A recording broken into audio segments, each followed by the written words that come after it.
Vijay TV மூலமா மக்கள் மனசுல தனித்த இடத்தை பிடித்த நடிகர்ல ஒருத்தரா இருக்கவர் தான் புகழ்.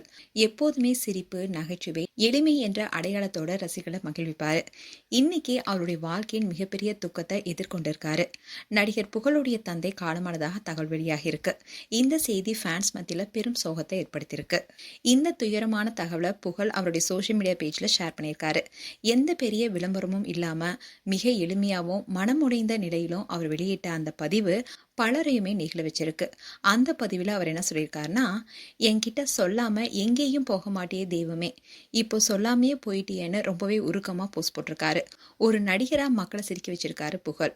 ஆனா ஒரு மகனா தந்தையை இழந்த வழிய அந்த போஸ்ட்ல ரொம்பவே உருக்கமா வெளிப்படையா பேசியிருக்காரு. புகழ் என்ற பெயர் இன்னைக்கு தமிழ் ரசிகர்களுக்கு புதுசு ஒன்றும் இல்லை. விஜய் டிவில ஒளிபரப்பான சிரிச்சா போச்சு நிகழ்ச்சி மூலமா டிவில உலகம் முழுக்க அறிமுகமானவர் தான் புகழ். இதை தொடர்ந்து குக் வித் கோமல் நிகழ்ச்சி மூலமா உண்மையான பிரபலமா மாறினாரு. குறிப்பா குக் வித் கோமடி சீசன் 2ல அவருடைய காமெடி, உடல் மொழி, இயல்பான பேச்சுன்னு குடும்ப ரசிகர்களையும் வெகுவா கவர்ந்துச்சு. அந்த நிகழ்ச்சி தான் புகழுடைய வாழ்க்கையில ஒரு பெரிய திருப்பு முனையாவும் அமைஞ்சது. இந்த நிகழ்ச்சிக்கு அப்புறமா புகழுக்கு சினிமாவில் வாய்ப்புகள் குவிய தொடங்கினுச்சு. அயோத்தி, 1947, யானை போன்ற படங்களை நடித்ததன் மூலமா நகைச்சுவை நடிகரா மட்டும் இல்லாம கதைக்கு தேவையான உணர்வுகளையும் வெளிப்படுத்தக்கூடிய நடிகர் என்பதையும் அவர் நிரூபிச்சிருக்காரு.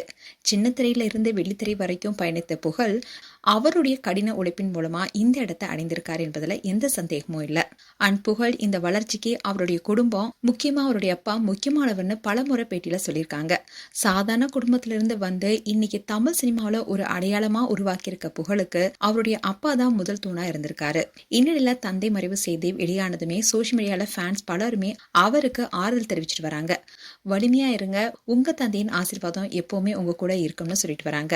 மேலும் உங்களுடைய கருத்துக்களை கமெண்ட் செக்ஷன் சொல்லுங்க. இது போன்ற வீடியோஸை பார்க்க நியூஸ் தமிழ் கிட்ஸ் சேனலை சப்ஸ்கிரைப் பண்ணுங்க. மறக்காம நோட்டிபிகேஷன் பட்டனை கிளிக் பண்ணுங்க.